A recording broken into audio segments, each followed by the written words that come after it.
What if GTA 6's map isn't impressive because it's huge, but because every part of it feels like it has a job? That's the real question with Leonida. Not, how many square miles is the map? Not, is it bigger than GTA 5? Not even, can we drive from Vice City to the Keys?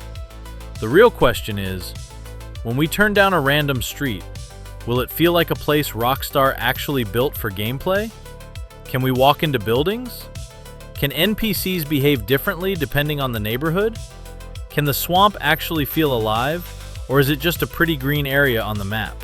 Because gamers don't want a massive empty map anymore. We've had big maps. We've had beautiful skyboxes. We've had open worlds where 90% of the doors are fake. For GTA 6, the hype is different. We want density. We want interiors. We want little details. We want Leonida to feel like a state that keeps moving even when we're not looking. So today, we're breaking down every major GTA 6 location Rockstar has shown us. Vice City, the Leonida Keys, Grassrivers, Port Gellhorn, Ambrosia, and Mount Kalaga.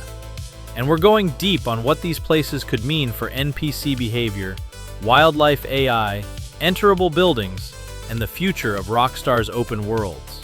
And yes, we're also talking about the community-built Leonida map, because the fans are basically running a forensic investigation on every screenshot. Quick ground rule before we start. If Rockstar confirmed it, I'll say confirmed. If it comes from the community map or leaks, I'll say community mapped or rumored. And if I'm predicting gameplay systems, I'll call it a theory. Let's get into it. Vice City is not the whole game. The first mistake people make with GTA 6 is thinking, oh, it's just Vice City again. It's not. This is not just the 2002 Vice City map with better graphics. Rockstar's official setup is Vice City inside the larger state of Leonida. So the game isn't only selling us a city, it's selling us contrast. That's the key word for this whole video, contrast. Vice City gives you neon, beaches, hotels, influencers, money, traffic, clubs, police, tourists, and greed. The Leonida Keys give you boats, bars, islands, ocean, and danger hiding under paradise. Grassrivers gives you swamp, mud, mangroves, wildlife, mystery, and predators. Port Gellhorn gives you decayed tourism, cheap motels, empty strip malls, and that forgotten coast energy.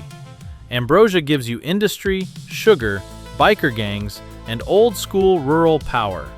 Mount Kalaga gives you hunting, fishing, off-road trails, paranoid backwoods characters, and the kind of wilderness that feels more Red Dead than GTA.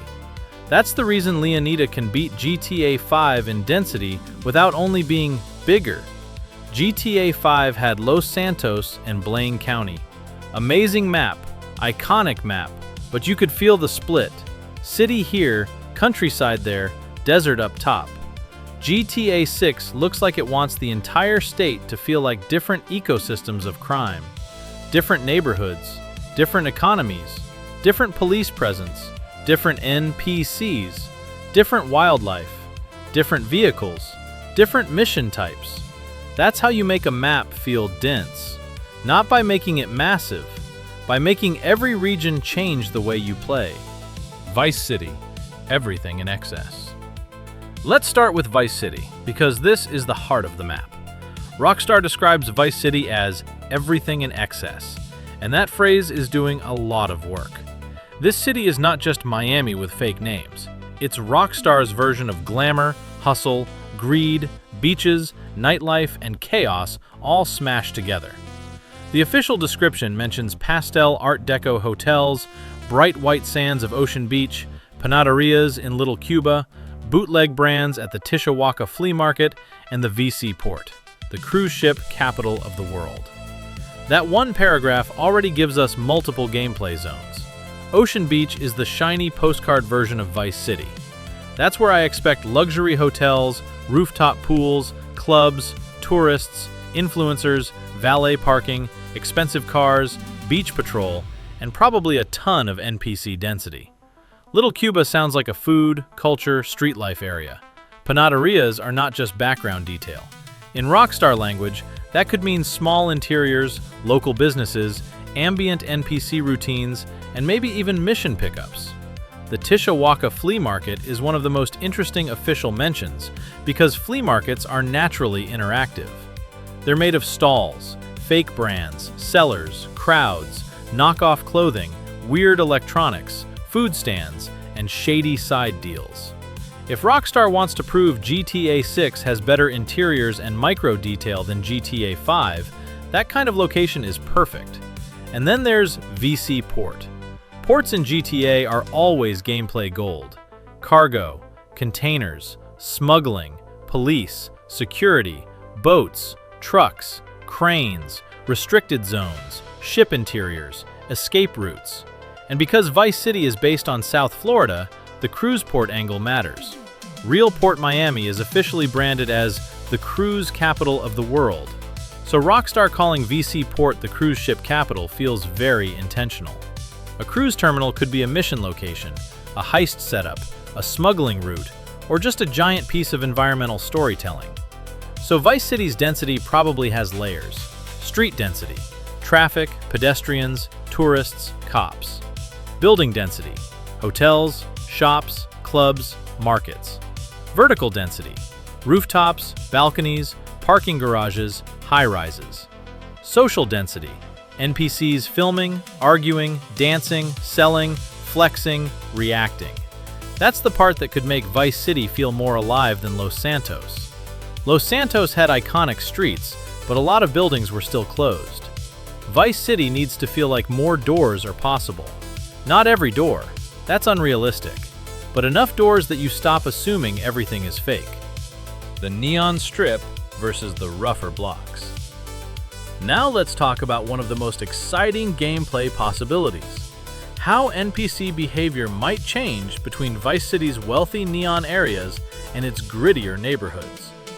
And quick real-world note, when we talk about places like Little Haiti, Little Cuba, or any neighborhood inspired by real South Florida communities, we're talking about Rockstar's fictional satire, not calling real neighborhoods bad.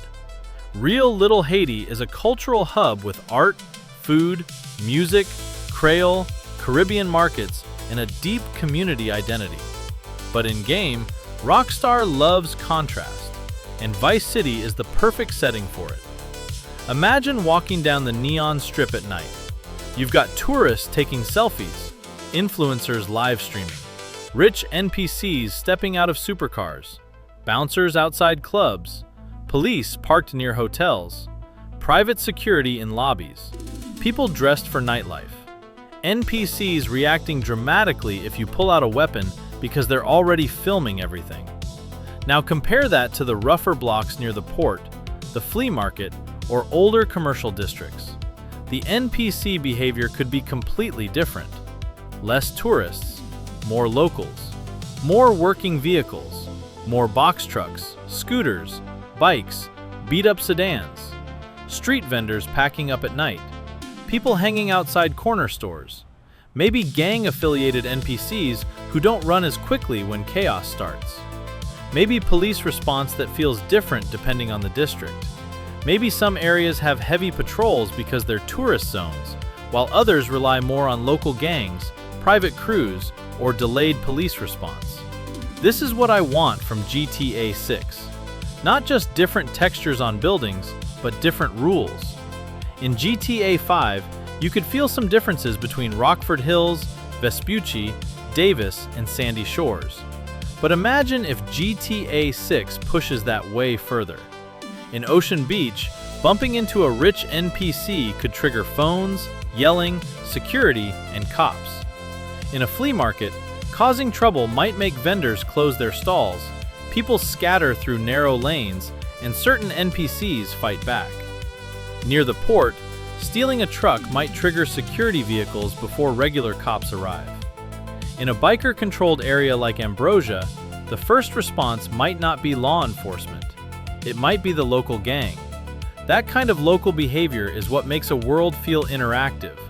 Not just, this area looks poor, or this area looks rich, but this area plays differently.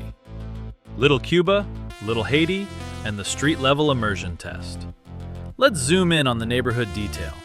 The official Vice City description mentions Little Cuba and Panaderias. Community mapping and GTA location breakdowns have also tracked names like Little Haiti and Little Havana. For an overanalyzing audience, this is where GTA 6 gets really interesting. Because these neighborhoods are not about map size, they're about street-level believability. Can NPCs sit outside restaurants and actually eat? Can we hear different languages depending on the block? Can food shops have workers, customers, delivery drivers, and small interiors? Can a random street corner have 5 little stories happening at once? That is the difference between a good-looking city and an immersive city. A pretty open world says, "Look, a bakery!" A dense open world says, "There's a line at the bakery. Someone is arguing with the cashier. A delivery guy is blocking traffic. A cop is buying coffee. And if you crash into the storefront, everyone reacts differently." That's the level people are hoping for. And honestly, this is where GTA 6 has the chance to surpass both GTA 5 and Red Dead Redemption 2 in a very specific way. RDR 2 was incredible because the wilderness felt alive. Animals had routines. NPC camps had routines. Towns had atmosphere. GTA 6 needs to take that same philosophy and apply it to modern urban chaos. Because a modern city is harder than a frontier town. You need traffic, pedestrians, cops, phones, stores, interiors, boats, planes, social media energy, and random Florida-style insanity, all happening in a world where the player can drive 120 miles per hour through a red light. That's the technical mountain Rockstar is trying to climb. The Enterable Building Theory. Now we have to talk about the big one. Enterable buildings. This is probably the most repeated wish from GTA fans. Please don't give us another city where every skyscraper is just wallpaper. But we need to be realistic. GTA 6 will not let us enter every building. That would be insane. Even if Rockstar had the time, it would be a nightmare for memory, streaming, mission design, NPC pathing, and QA. The real question is not, can we enter everything? The real question is, can we enter enough places that the world feels believable? There's a rumor floating around of hundreds of enterable shops and locations. Some community breakdowns mention things like restaurants, pawn shops, hotels, supermarkets, gun stores, nightclubs, motels, and metro stations.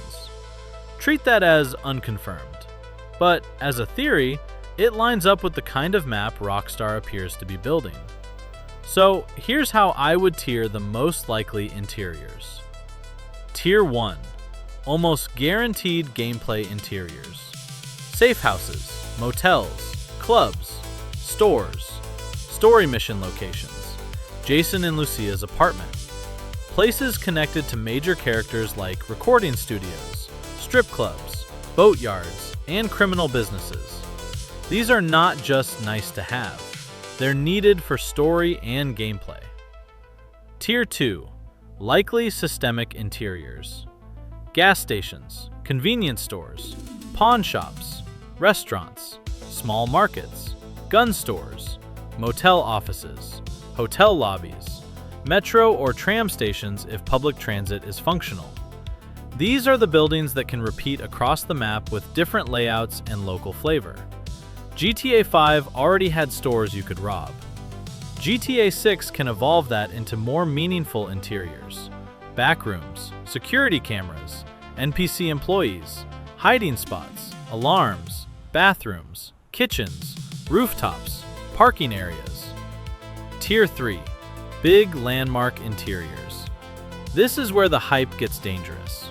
Malls, airports, cruise ships, huge hotels, stadiums, port facilities, mega clubs, a prison. Some of these might be fully explorable. Some might be mission only. Some might be partial interiors. And some might be gorgeous exteriors with only one accessible lobby. But even partial interiors can be huge if they're designed well. A hotel doesn't need 300 rooms. Give me a lobby, elevator, rooftop pool, parking garage, service hallway, kitchen, and a couple of mission rooms, and suddenly it feels real. A mall doesn't need every store. Give me a central hall, escalators, food court, security office, clothing shops, and back corridors, and it becomes a sandbox. A cruise ship doesn't need every deck. Give me a nightclub deck, engine area, guest hallway, bridge, and cargo hold, and it becomes a heist location. The mistake would be judging GTA 6 by number of interiors. The better question is, do the interiors connect to gameplay? Can we rob them? Hide in them? Escape through them? Use them in missions? Buy things? Meet NPCs? Trigger random events? That's what matters. Because enterable buildings are only impressive if something happens inside. Grassrivers, the Everglades ecosystem problem. Now let's leave Vice City and go into Grassrivers. Rockstar calls it the untamable jewel of Leonida and basically says, you don't know what's under the surface. This is clearly GTA's Everglades-inspired region, and it might be one of the most technically difficult parts of the entire game. Why? Because a swamp is not just terrain. A believable swamp needs water, mud, vegetation, boats, wildlife, sound, fog, reflections, and unpredictable danger. In a city, NPCs can follow roads and sidewalks. In a swamp, everything is messy. Water levels, trees, mangroves, narrow channels, hidden animals, mud banks, boats, off-road vehicles, low visibility.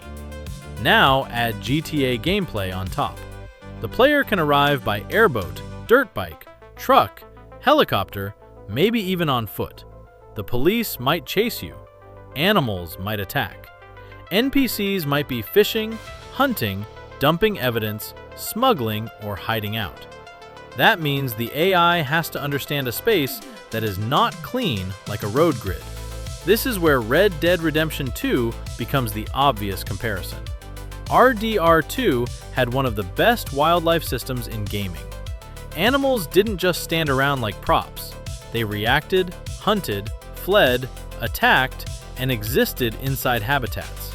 GTA 6 has to do that in a faster, more chaotic game. Think about a gator in Grassrivers. A basic gator is just an enemy that bites you. A Rockstar level gator is different.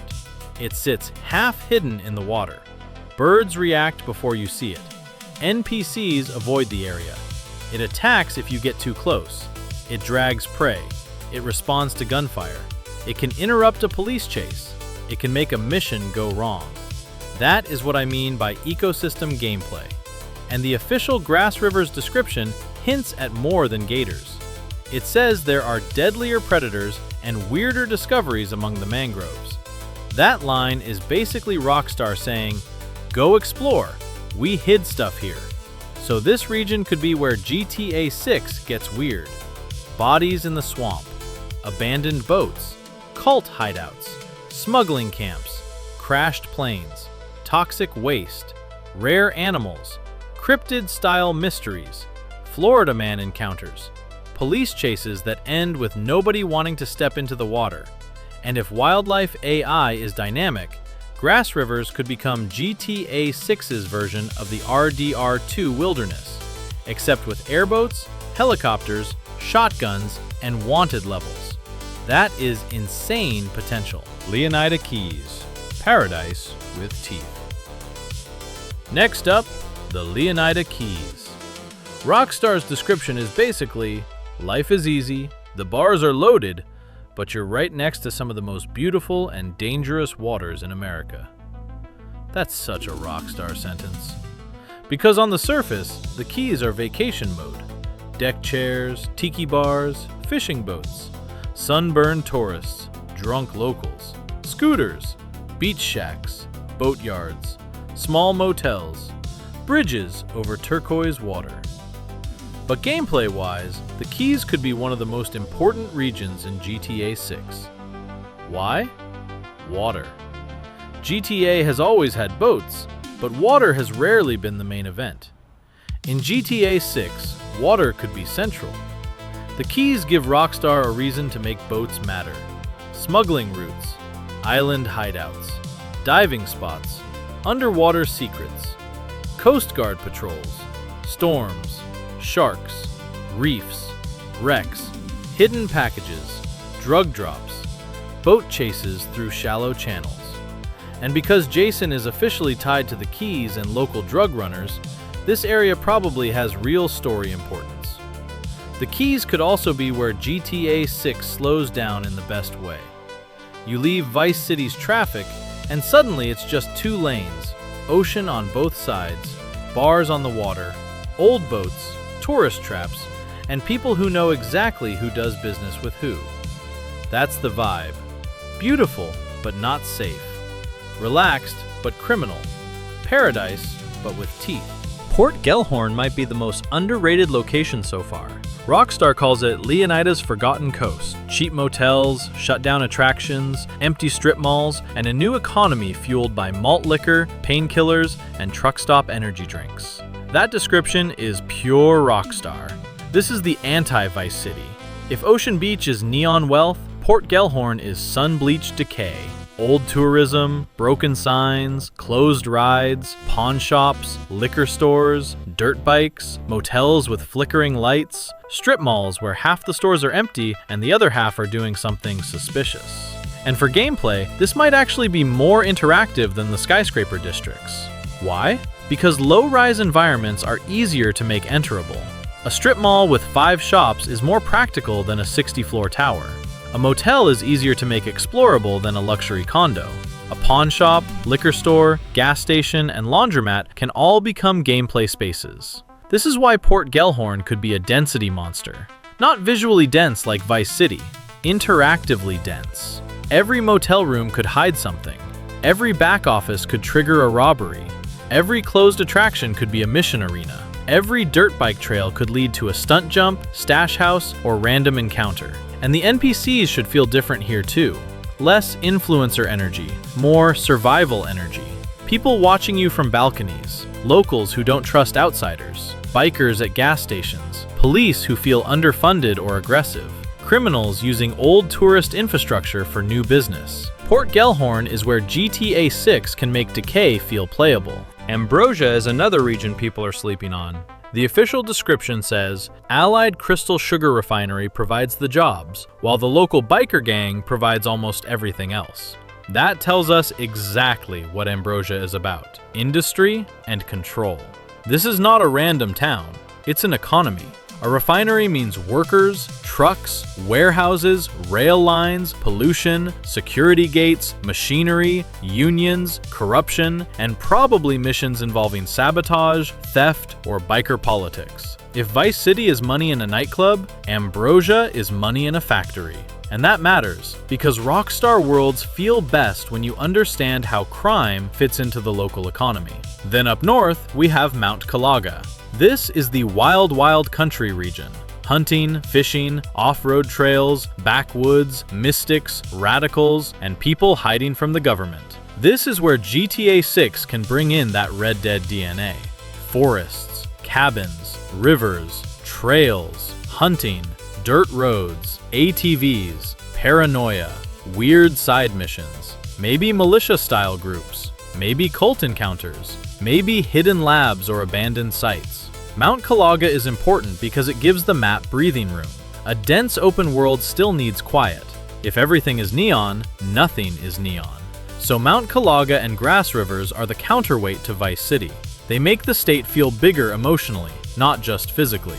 You can go from a rooftop party to a swamp hunt to a dirt road in the woods. That range is what makes Leonida exciting. Now let's talk about the community-built map. The GTA mapping community is doing what GTA fans always do, turning every trailer frame into evidence. Road signs, skyline angles, bridge shapes, beach curves, building silhouettes, coordinates from leaks, screenshot locations, real-life Florida comparisons. It's genuinely impressive.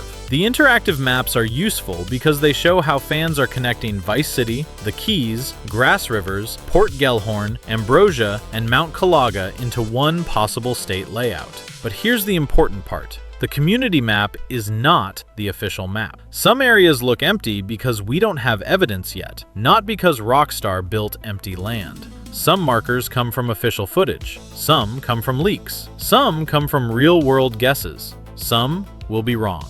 And that's fine. The fun is in the investigation. For the video, I'd use the community map as a detective board, not as proof. Say, here's what fans think. Say, here's what Rockstar confirmed. Say, here's the theory if these pieces connect. That keeps the video exciting without spreading fake certainty. Leonida is built around interaction. So here's my final theory. GTA 6's map is not being designed around size first. It's being designed around interaction contrast. Vice City tests crowd density, interiors, nightlife, traffic, and urban chaos. The Neon Strip tests how NPCs behave around wealth, tourists, police, cameras, and clubs. Little Cuba, Little Haiti-style neighborhoods, and flea markets test street-level culture, local businesses, and smaller interiors. Grassrivers tests wildlife, AI, water systems, swamp navigation, and mystery. The Leonida Keys test boats, ocean exploration, diving, smuggling, and paradise turning dangerous. Port Gellhorn tests decay, motels, strip malls, dirt bikes, and low-rise interactive spaces. Ambrosia tests industry, gangs, trucks, refineries, and rural crime economies. Mount Kalaga tests wilderness, hunting, off-road trails, and the strange people living outside the system. That is how Leonida can surpass GTA 5 and Red Dead Redemption 2. Not just by being larger, but by making each region feel like it changes the rules. Because the dream version of GTA 6 is not a map where we say, wow, look how far I can drive. It's a map where we say, wait, I can actually go in there? A map where a swamp encounter can ruin your escape. A map where a hotel lobby can become a chase route.